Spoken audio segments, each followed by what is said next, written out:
भूर्भुवस्वः तत्सवितुर्वरेण्यं भर्गो देवस्य धीमहि धियो यो न प्रचोदयात् हरिः यम्. So the next chapter 33 deals about Nirvana, the Buddha teaching about Nirvana. The Nibbana is a bliss supreme. Nibbana means stay at your home. These are the also things associated with the things. Nibbana is a bliss supreme. Dhammapada. Nibbana is the summum bonum of Buddhism. However, clearly and descriptively, one may write on this profound subject. However, glowing may be the terms in which one attempts to describe its utter serenity.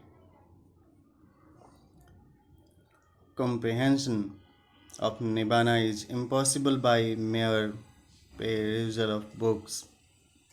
Nibbana is not something to be set down in print, nor is it a subject to be grasped by intellect alone. It is a supramundane state, Lokuttara Dhamma, to be realized only by intuitive wisdom. A purely intellectual comprehension of Nibbana is impossible because it is not a matter to be arrived at by logical reasoning. Attakavatkara. The words of the Buddha are perfectly logical, but Nibbana, the ultimate goal of Buddhism, is beyond the scope of logic.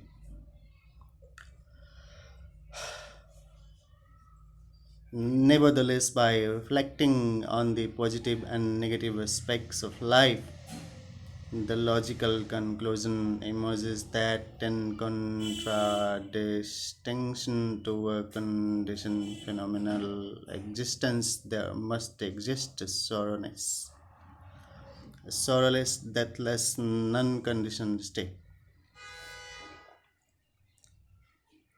The Jataka commentary relates that the Bodhisattva himself, in his birth as the ascetic Sumedha, contemplated thus. Even as although misery is,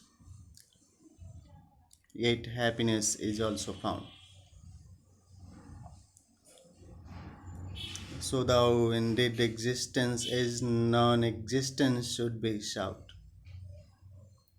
Even as although there may be heat, yet grateful cold is also found. So thou the threefold fire exists, likewise nirvana should be shout. Even as although there evil is, that which is good is also found. So thou tis true that birth exists, that which is not birth should be shout. And the definition, the Pali word nirvana, Sanskrit nirvana, is composed of ni and vana.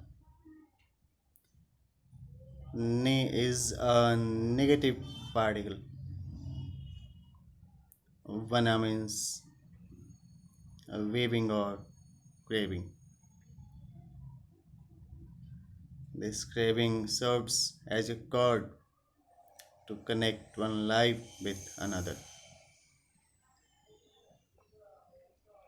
It is called nibbana in that it is a departure ni from that craving which is called vana, lusting.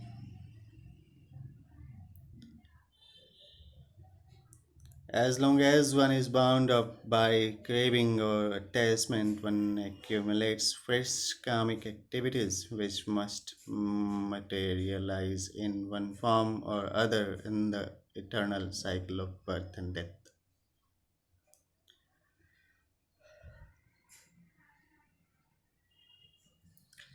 When all forms of craving are eradicated, reproductive karmic forces cease to operate and one attains nirvana. escaping the cycle of birth and death. The Buddhist conception of deliverance is escape from the ever recurring cycle of life and death, and not merely an escape from sin and hell. And Nibbana is also explained as the extinction of the fire of lust, lobha, hatred, dosa, and delusion, moha. The whole world is in flames, says the Buddha. By what fire is it kindled? By the fire of lust, hatred, and delusion, by the fire of birth, old age, death, sorrow, lamentation, pain, grief, and despair is it kindled. So the war in Buddhism in translation, space 6.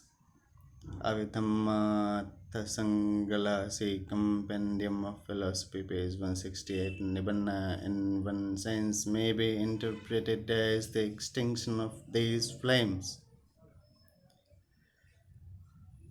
One must not thereby infer that Nibbana is nothing but the extinction of these flames.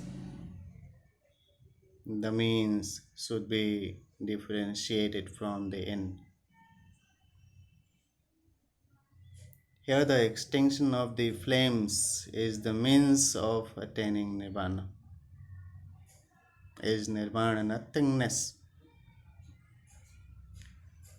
To say that nirvana is nothingness simply because one cannot perceive it with the five senses is as illogical as to conclude that light does not exist simply because the blind do not see it.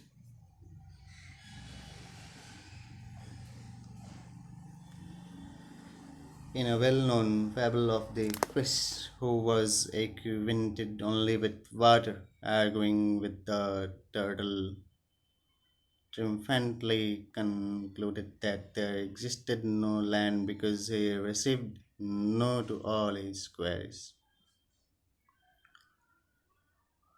Once upon a time there was a fish, and just because it was a fish, it had lived all its life in the water and knew nothing whatever about anything else but water. And one day, as it swam about in the pond where all its days had been spent, it happened to meet a turtle of its acquaintance who had just come back from a little excursion on the land.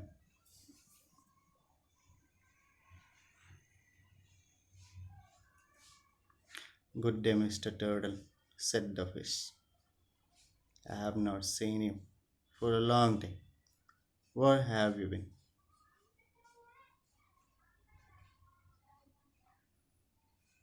"Oh," said the turtle, "I have just been for a trip on dry land." "On dry land," exclaimed the fish.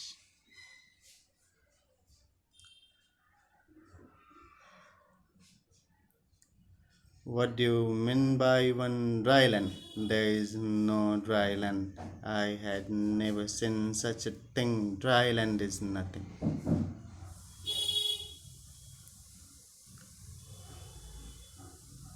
"Well," said the turtle good naturedly, "if you want to think so, of course you may. There is no one who can hinder you. But that's where I have been all the same."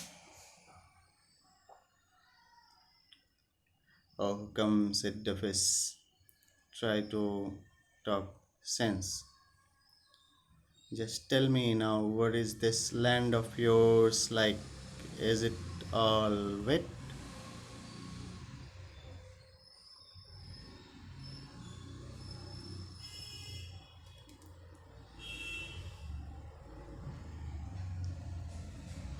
"Khayamattam evanani vannam tevattabam avidam abataram." "No, it is not wet," said the turtle. Is it nice and fresh and cool? Asked the fish. No, it is not nice and fresh and cool, the turtle replied. It is clear so that light can come through it. No, it is not clear. Light cannot come through it. Is it soft and yielding so that I could move my fins about in it and push my nose through it? No, it is not soft and yielding. You could not swim in it. Does it move or flow in streams? No, it neither moves nor flows in streams. But the communication refers about what, whether it is being referred for a stream or fish. What if it is being referred for fish? What would be the utterance from the audience or the readers, the listeners, the viewers? Does it ever rise up into waves then with white forms in them? Asked the fish, impatient at this string of noise. No, replied the turtle truthfully. It never rises up into waves that I have seen. There now, exclaimed the fish triumphantly. Didn't I tell you that this land of yours was just nothing? It's ours. I have just asked, and you have answered me that it is neither wet nor cold, not clear nor soft, and that it does not flow in streams nor rise up into waves. And if there isn't a single one of these things, what else is it but nothing? Don't tell me. Well, well, said the turtle. If you are determined to think that dry land is nothing, I suppose you must just go on thinking so. But anyone who knows what is water and what is land would say you were just a silly fish, for you think that anything you have never known is nothing just because you have never known it. And with that, the turtle turned away and leaving the fish behind in its little pond of water, set out on another excursion over the dry land that was nothing. The footnote 4 refers as quoted from Bhikshu Silakara's booklet, The Four Noble Truths. It is evident from this significant story that neither can the turtle who is acquainted with both land and sea explain to the fish and the real nature of land, nor can the fish grasp what is land since it is acquainted only with water. In the same way, arhants who are acquainted with both the mundane and the supermundane cannot explain to a worldling what exactly the supermundane is in mundane terms. Nor can a worldling understand the supermundane merely by mundane knowledge. If Nibbana is nothingness, then it necessarily must coincide with space, Akasha. Both space and Nibbana are eternal and unchanging. The former is eternal because it is nothing in itself. The latter is spaceless and timeless. With regard to the difference between space and Nibbana, it may briefly be said that space is not but Nibbana is. The Buddha, speaking of the different planes of existence, makes special reference to a realm of nothingness, Akinchanayatna. The fact that Nibbana is realized as one of the mental objects, Vatto Dhamma decidedly proves that it is not a state of nothingness. If it were so, the Buddha would not have described its state in such terms as infinite ananta, non conditioned asamakata, incomparable anupamaya, supreme anuttara, highest para, beyond para, highest refuge parayana, safety, tanna, security, kshema, happiness, shiva, unica, kevala, abodiless, analya,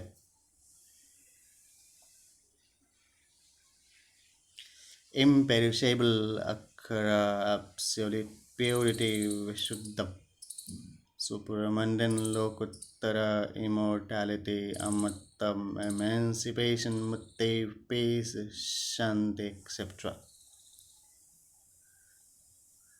In the Udana and Itivuttaka, the Buddha refers to Nibbana as follows. There is a bhikshu, an unborn, ajata, unoriginated, abhutta, unmade, akatta, and non-conditioned state, asamkata. If of bhikshus there were not this unborn, unoriginated, unmade, and non conditioned, and escape for the born.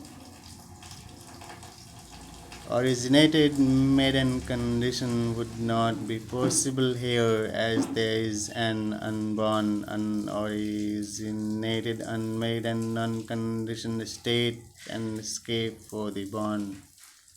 Originated, made, conditioned is possible. The Itte Uttaka states the bond become produce compounded maiden thus not lasting but a birth and death and aggregate a nest of sickness brittle a thing by food supported come to be there no fit thing to take delight in such. They escape therefrom the real beyond the sphere of reason, lasting, unborn, unproduced, the sorrowless, the stainless path that tends the things of woe, the peace from worries, bliss. The Nibbana Buddhist is therefore neither a state of nothingness nor a mere cessation. What it is not, one can definitely say. What precisely it is, one cannot adequately express in conventional terms as it is unique. It is for self realization, pakattam veditabbo. Supadishesha and Anupadishesha Nibbana Dhatu. References are frequently made in the books to Nibbana as Supadishesha and Anupadishesha Nibbana Dhatu.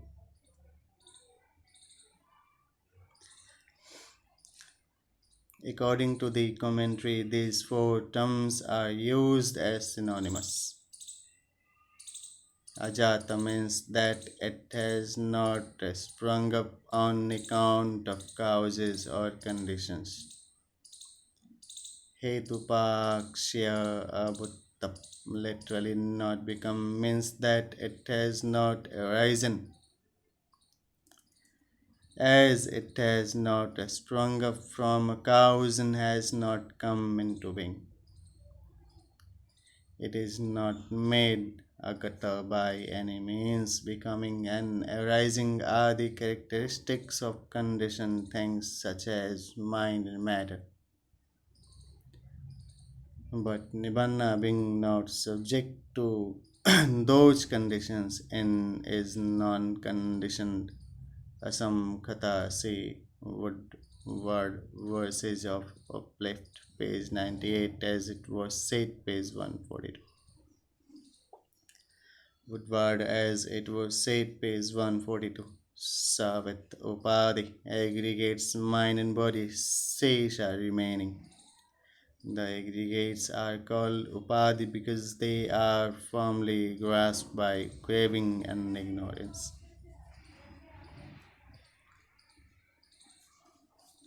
These, in fact, are not two kinds of Nibbana, but the one single Nibbana receiving its name according to experience of it before and after death. Nibbana is attainable in the present life itself if the seeker fits himself for it. Buddhism nowhere states that its ultimate goal can be reached only in a life beyond. Here lies the difference between the Buddhist conception of Nibbana and the non Buddhist conception of an eternal heaven which is attainable only after death.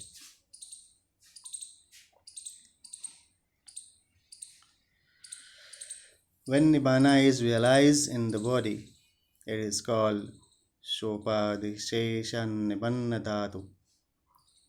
When an arhat attains parinibbana after the dissolution of the body, without any reminder of any physical existence, it is called Anupadishesha Nibbana Dhatu. In the Tevataka, the Buddha says,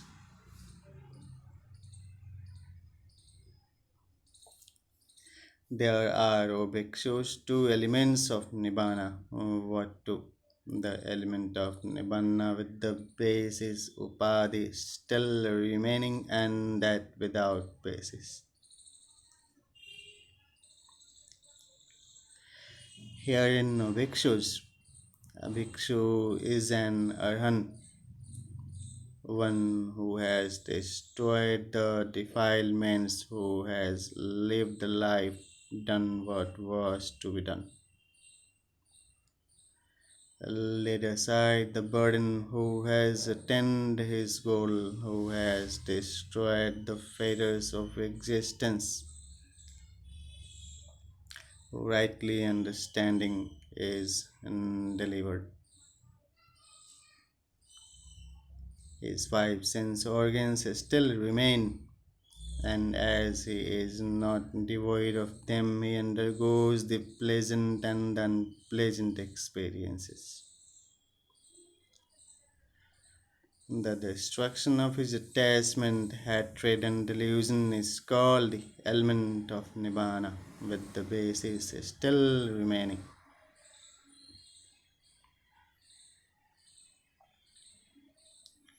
Vadu Bhikshu is the element of Nibbana without the basis.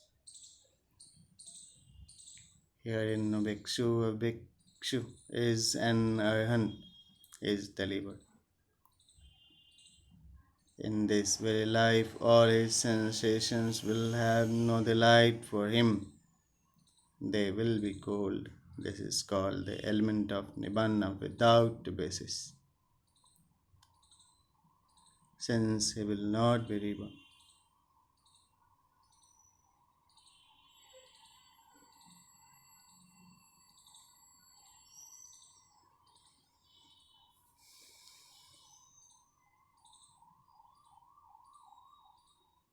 These two Nibbana states are shown by him who who is such an unattached. One state is that in this same life possessed with base remaining to the becoming's stream Vikara, while the state without base belongs to the future, wherein all becomings utterly do come to cease. They who, by knowing this state uncompounded, have hours released by cutting off the stream. They who have reached the core of Dhamma, glad to end such abandon all becomings.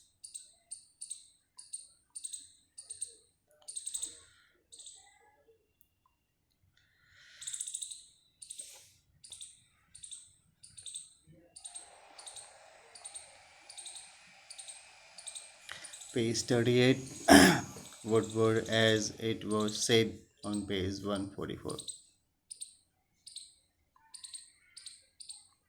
Then chapter 34 deals about characteristics of Nibbana.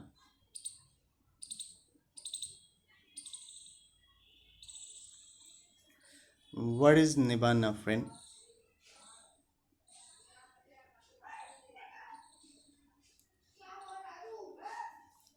The destruction of lust, the destruction of hatred,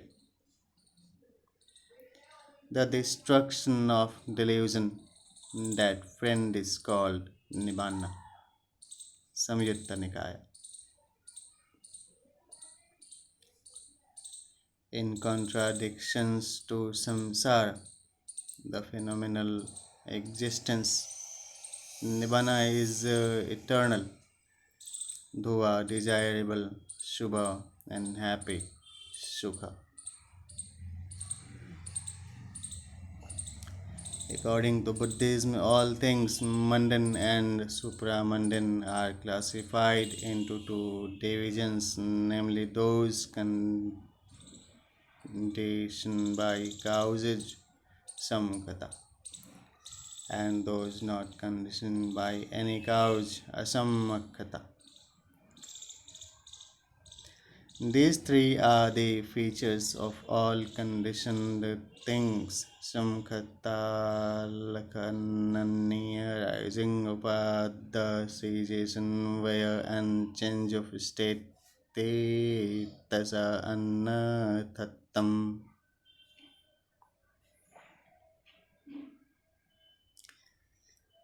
Arising or becoming is an essential characteristic of everything that is conditioned by a cause or causes. That which arises or becomes is subject to change and dissolution.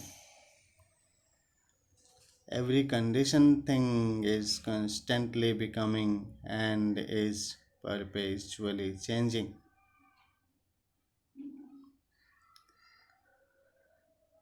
The universal law of change applies to everything in the cosmos, both mental and physical, ranging from the minutest germ or tiniest particle to the highest being or the most massive object. Mind, thou imperceptible, changes faster even than matter.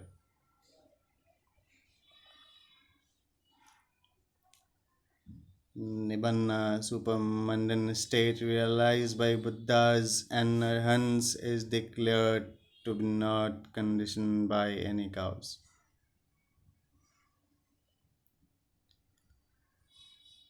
Hence, it is not subject to any becoming, change, and delusion. It is birthless, ajata, decayless, ajara, and deathless, amara. It's about knowledge. Strictly speaking, Nibbana is neither a cause nor an effect. Hence, it is unique. Kevala. See Gradual Sayings 1, page 135.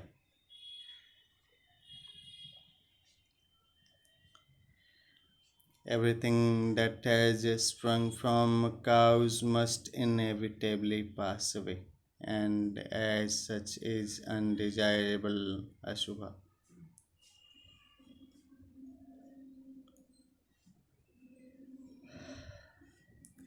Life is man's dearest possession, but when he is confronted with insuperable difficulties and unbearable burdens, then that very life becomes an intolerable burden. Sometimes he tries to seek relief by putting an end to his life, as if suicide would solve all his individual problems. It's a question. Does it? How? Interpret. Bodies are adorned and adored, but those charming, adorable, and extinct forms extincting also. When disfigured by time and disease become extremely repulsive.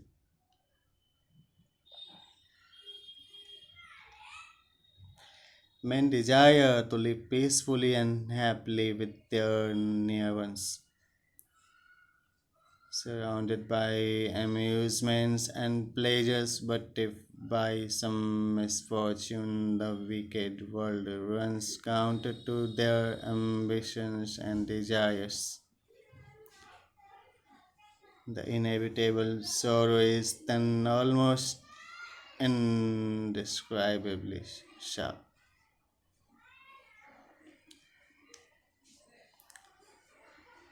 The following beautiful parable aptly illustrates the fleeting nature of life and its alluring pleasures.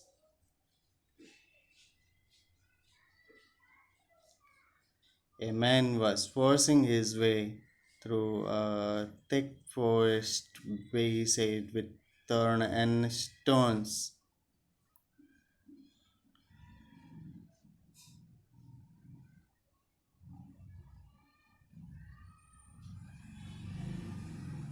Suddenly, to his great consternation, an elephant appeared and gave chase.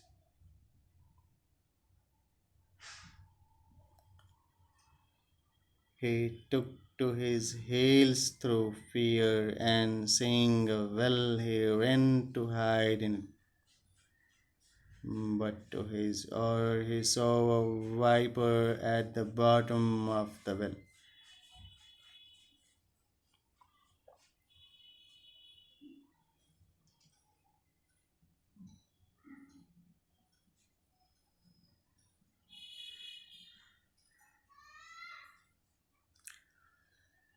However, lacking other means of escape, he jumped into the well and clung to a thorny creeper that was growing in it. Looking up, he saw two mice, a white one and a black one, gnawing at the creeper. Over his face, there was a beehive from which occasional drops of honey trickled.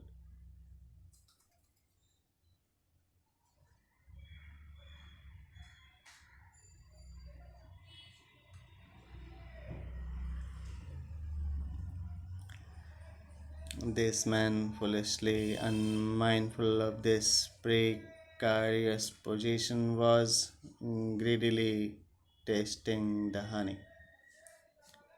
A kind person volunteered to show him a path of escape,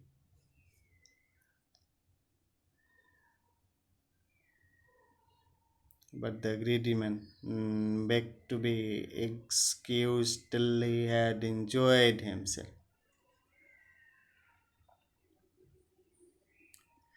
The thorny path is samsara, the ocean of life. Man's life is not a bed of roses. It is beset with difficulties and obstacles to overcome, with opposition and unjust criticism, with attacks and insults to be borne. Such is the thorny path of life.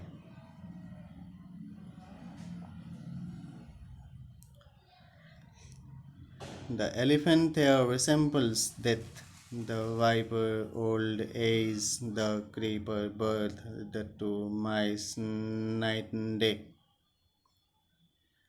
The drops of honey correspond to the fleeting sensual pleasures. The man represents the so called being. The kind person represents the Buddha.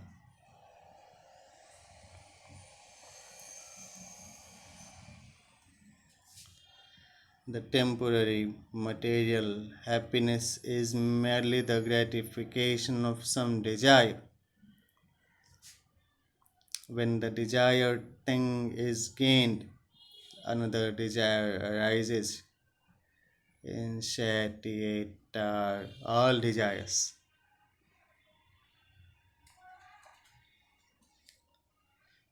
Sorrow is essential to life and cannot be evaded. Is it so? It's a questionable aspect of thinking. Nibbana being not conditioned is eternal duva, desirable, shubha, and happy, sukha.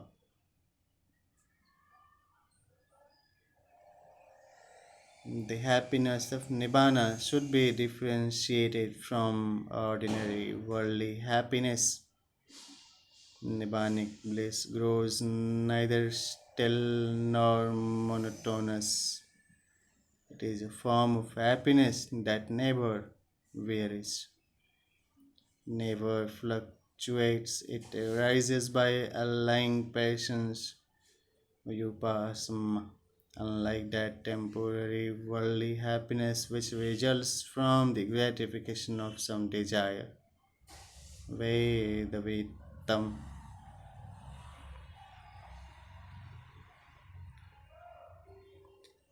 In the Bahuvedaniya Sutta, the Buddha enumerates 10 grades of happiness, beginning with the gross material pleasures which result from the pleasant stimulation of the senses.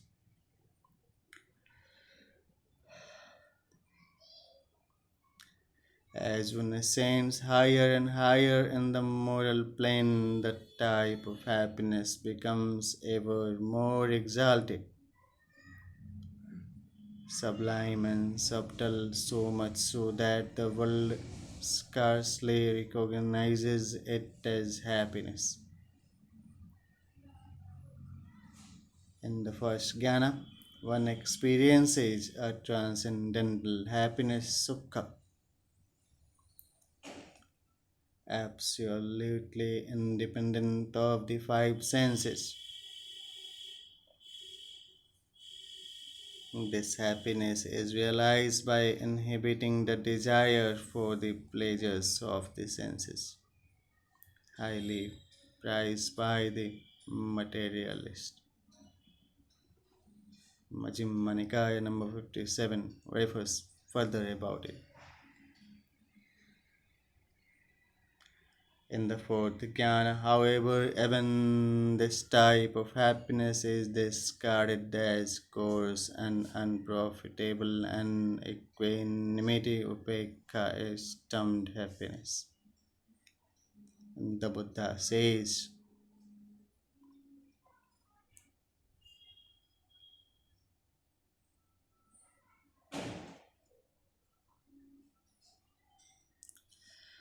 fivefold ananda are sensual bonds. What are the five?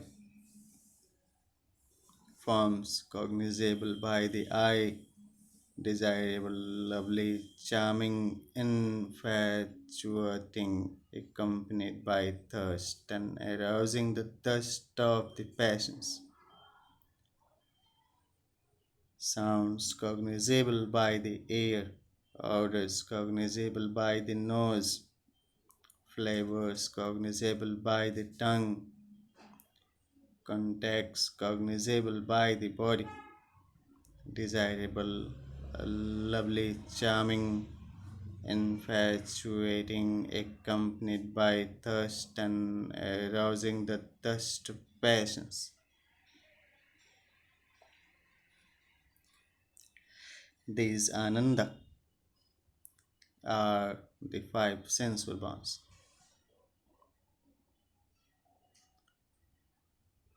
There are different kinds of pleasures.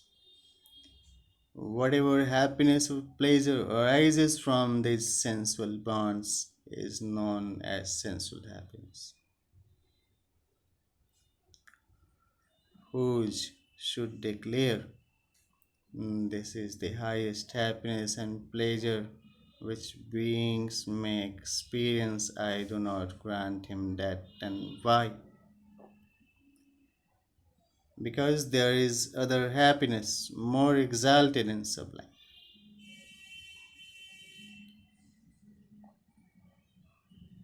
And what is that other happiness more exalted and sublime? Here a bhikshu lives completely separated from sense desires, remote from immoral states, with initial and sustained application born of seclusion and joy and happiness abiding in the first ecstasy. Pattamang This is happiness more exalted and sublime. But should anyone declare this is the happiest highest happiness and pleasures with wings may experience, I do not grant him that. And why? Because there is another happiness yet more exalted and sublime. Here a bhikshu, stealing initial and sustained application, having tranquility within mind when pointed. Majjhima Nikaya number 57, the blessings number 4, page 129, 132. So here a bhikshu, stealing initial and sustained application, having tranquility within mind when pointed. Initial and sustained applications having ceased as a result of concentration, lives in joy and happiness, abiding in the second ecstatic, nritya dhyana, the jnana, pragya. This is the other happiness more exalted and sublime.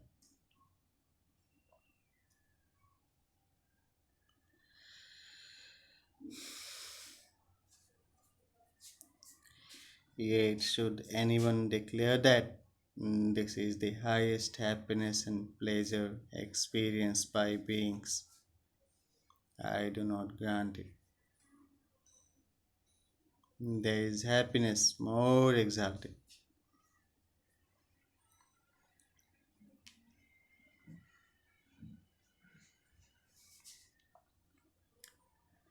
Here, a bhikshu, eliminating joy, abides serene, mindful, and completely conscious, experiencing in the body that of which the Arya says.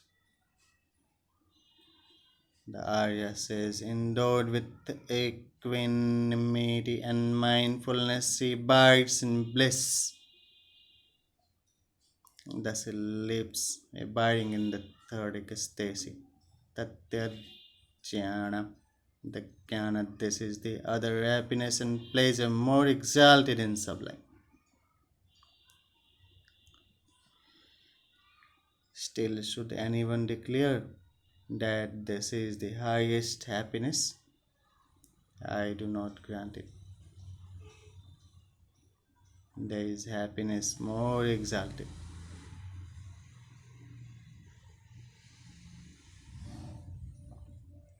Here a bhikshu, abandoning pleasure and pain, leaving behind former joy and grief, painless, pleasureless, perfect in equanimity and mindfulness, lives abiding in the fourth ecstasy. Katatha Janam. This is the other happiness more exalted and sublime.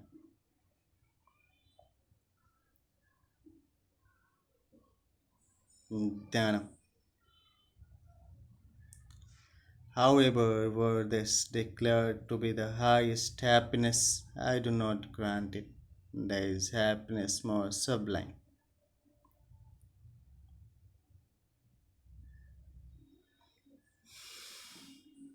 Here a bhikshu, passing entirely beyond the perception of form with the disappearance of sense reaction, freed from attention to perceptions of diversity, things.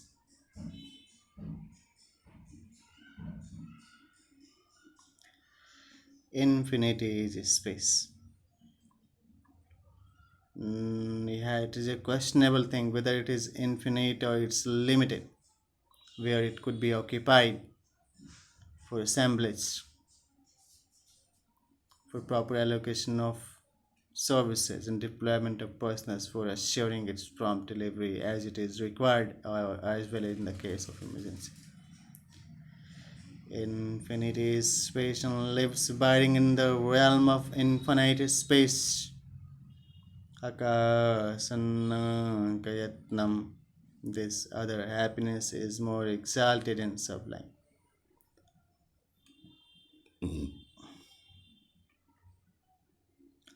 Nevertheless, if this were declared the highest happiness, I do not grant it. There is happiness more sublime.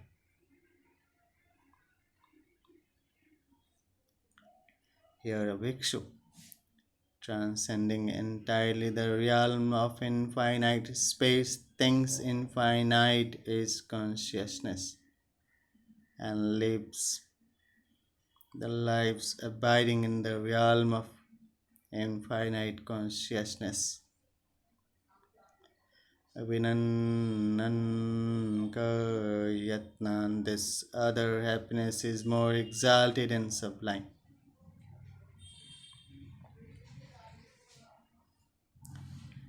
And yet, should this be declared the highest happiness, I do not grant there is higher happiness.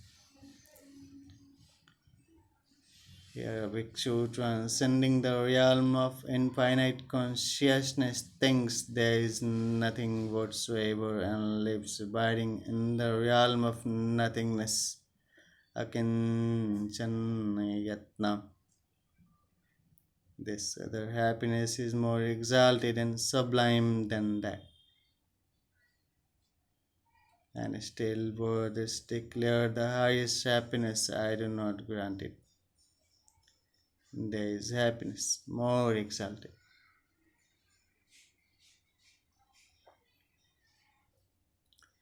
Here, a bhikshu, passing entirely beyond the realm of nothingness, lives abiding in the realm of neither perception nor non perception. Neva sanna sanna yatanna. This other happiness is more exalted and sublime. Yet, who should declare this is the highest bliss and pleasure which beings may experience? I do not grant him that, and why? Because yet another happiness is more exalted and sublime.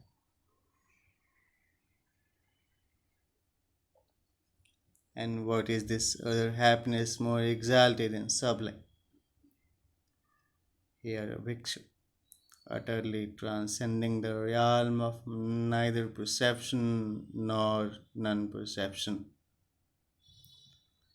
lives having attained to the cessation of perception and sensation. Sannaveda Yetanirodham.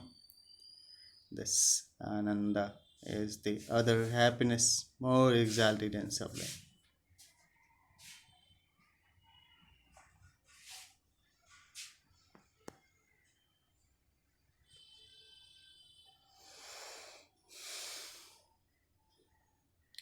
Of all the 10 grades of happiness, this is the highest and the most sublime. This transcendental state is Nirodha Samapatti, that is experiencing Nibbana in this life itself.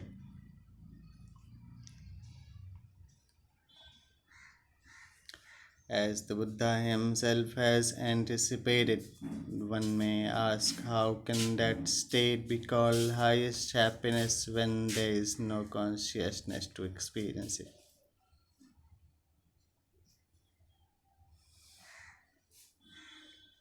The Buddha replies, nay, disciples, the Tathagata does not recognize bliss merely because of a pleasurable sensation. But disciples wait wherever bliss is attained there and there only does the accomplished one recognize bliss. I proclaim, says the Buddha, that everything experienced by the senses is sorrow, but why? Because one in sorrow craves to be happy, and the so called happy crave to be happier still, so insatiate worldly happiness. In conventional terms, the Buddha declares Nibbannam Paramam Sukham.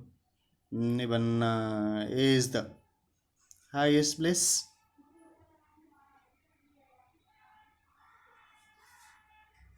Living is the highest joy and bliss, and the bonus for everyone, so you should aspire to live. And the support should be given for prosper living of every individual. It is bliss supreme because it is not a kind of happiness experienced by the senses. It is a blissful state of positive relief from the ills of life. The very fact of the cessation of sufferings is ordinarily termed happiness, though this is not an appropriate word to depict its real nature. Where is Nibbana?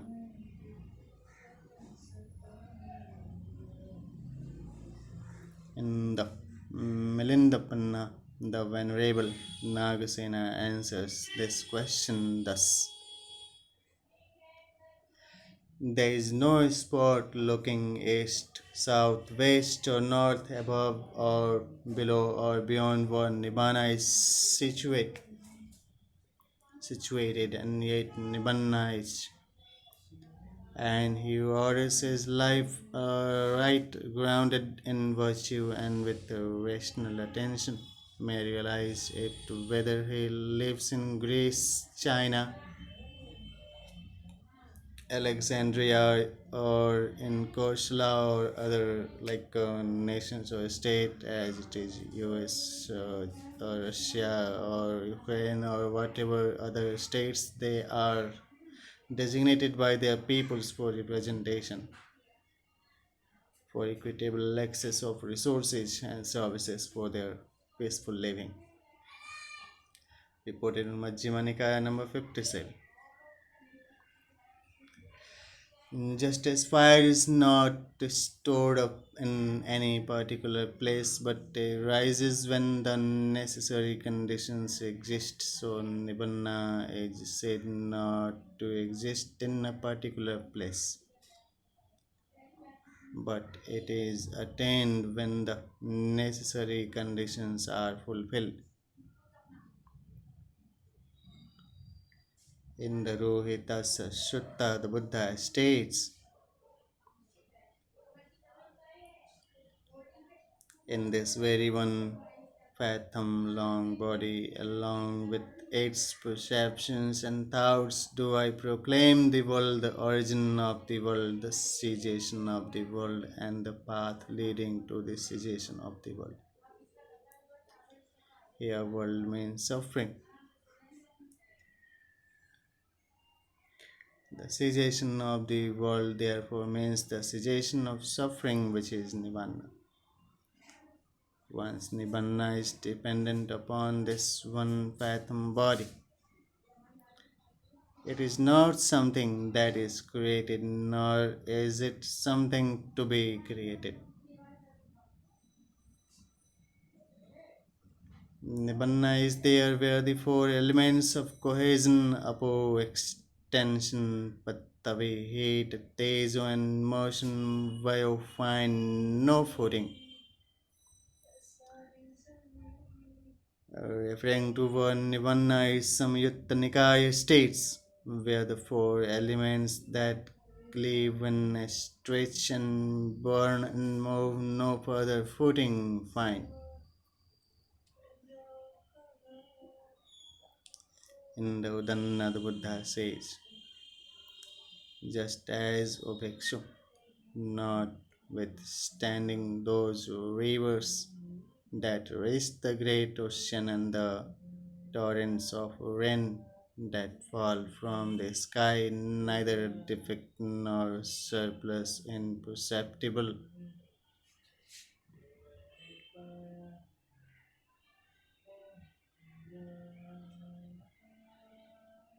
nor surplus is perceptible in the great ocean. Even so, despite the many bhikshus that enter reminderless parinibbana, there is neither defect nor surplus in the element of nibbana. इमासमिं व्याममत्यैवेकलेबरे शासनिं हि सम्मानके लोकन् कापन्नपेमि लोकासमुदायाङ्का लोकानिरोधन्नकम् लोकानिरोधगामिनीं प्रतिपादनं काम् पन्नपेमि संयुत्तनिकाय 1 page 62 पट्टाभम् एव हेयैतं मगेनन्ना उपादेतव्यम्. Verily, this Nibbana is to be attained or realized by means of the four paths of sainthood, and is not to be produced to Shuddhimaggam. Kindred saying, point 1, page 23, Yatta apokapattave tejo vayo nangadhattim. See Woodward verses of upper left, pages 66-67.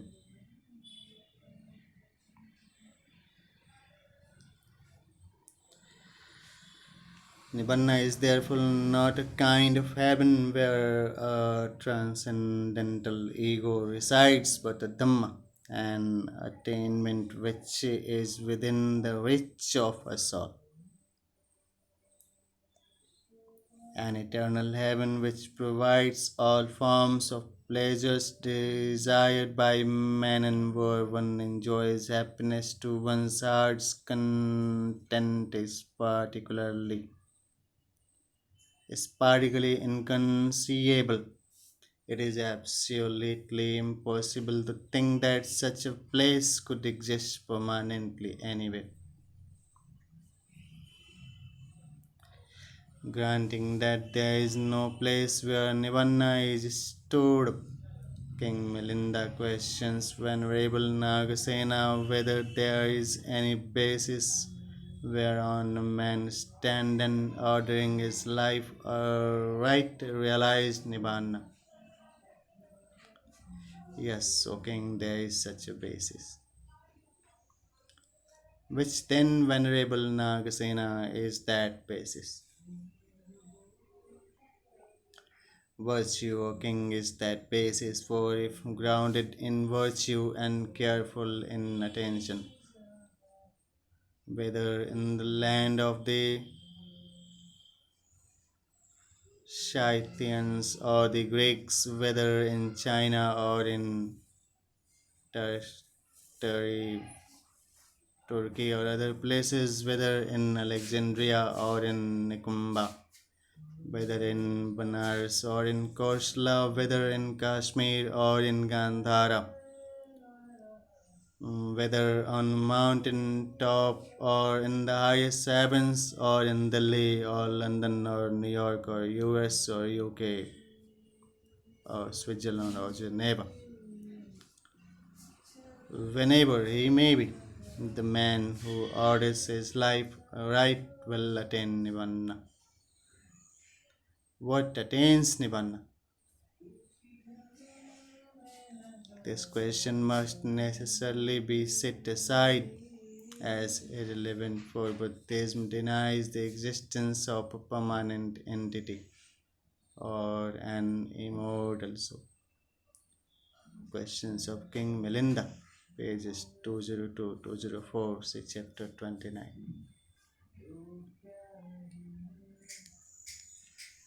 The so called being of which we often hear as the vestment of the soul is a mere bundle of conditioned factors. The Arahant Vikshuni Vajra says, and just as when the parts are rightly set, the word Cariot riseth in our minds, so doth our use is covenant to say a being when the aggregates are there. According to Buddhism, the so called being consists of mind matter, nama rupa, which constantly changes with lightning rapidity. Apart from these two composite factors, there exists no permanent soul or an unchanging entity. The so called I is also an illusion. Instead of an eternal soul or an illusory I, Buddhism posits a dynamic life flux santati which flows ad infinitum as long as it is fed with ignorance and craving. When these two root causes are eradicated by any individual or attaining arahantship, they cease to flow with this final death. In conventional terms, one says that the arahant has attained parinibbana or passed away into nibbana. As right now in here, there is neither a permanent ego nor an identical being. It is needless to state that there can be no I or soul atta in nibbana. The Visuddhimagga states, misery only doth exist, non-miserable. Nor does is there now save the deed is found. Nibbana is but not the man who seeks it. The path exists, but not the traveler on it. Kinder Sayings, Part 1, page 170. Dukkham eva hina ko che dukkito kara ko na kriyam va vijatim mattim nibotina niboto punma mogam mattim gamako na vijatim.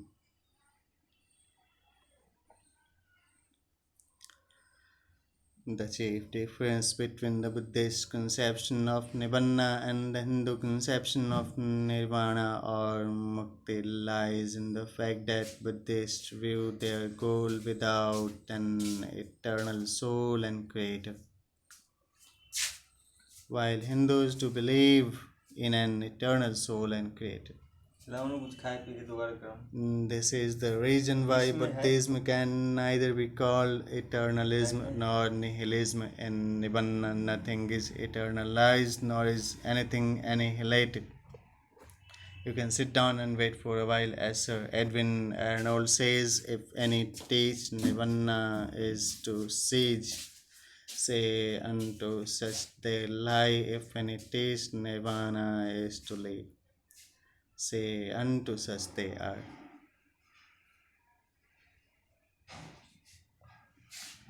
It must be admitted that this question of Nibbana is the most difficult in the teaching of the Buddha. However much we may speculate, we shall never be in a position to comprehend its real nature. The best way to understand Nibbana is to try to realize it with our own intuitive knowledge.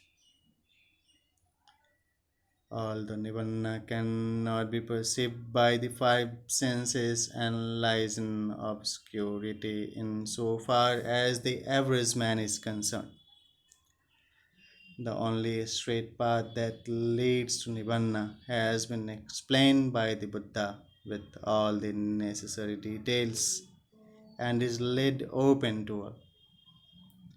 The goal is now clouded, but the method of achievement is perfectly clear, and when that achievement is realized, the goal is as clear as the moon freed from clouds.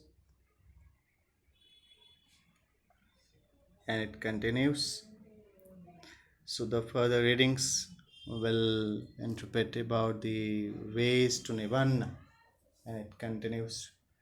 Om Hari Om Maham Karpurgauram Karunavataram Sansarasaram Bhujagendraharam Sada Vasantam Madharavindo Bhavam Bhavani Sahitam Namami Hari Om Maham Om Bhurvasva Tatsaviturvarenyam Bhargo Devasya Dhimahim Deyo Yonah Prachodayat Hari Om Maham Om Bhurvasvah Tatsaviturvarenyam Bhargo Devasya Dhimahim Deyo Yonah Prachodayat Hari Om Om Bhurvasvah Tatsaviturvarenyam Bhargo Devasya Dhimahim Deyo Yonah Prachodayat. So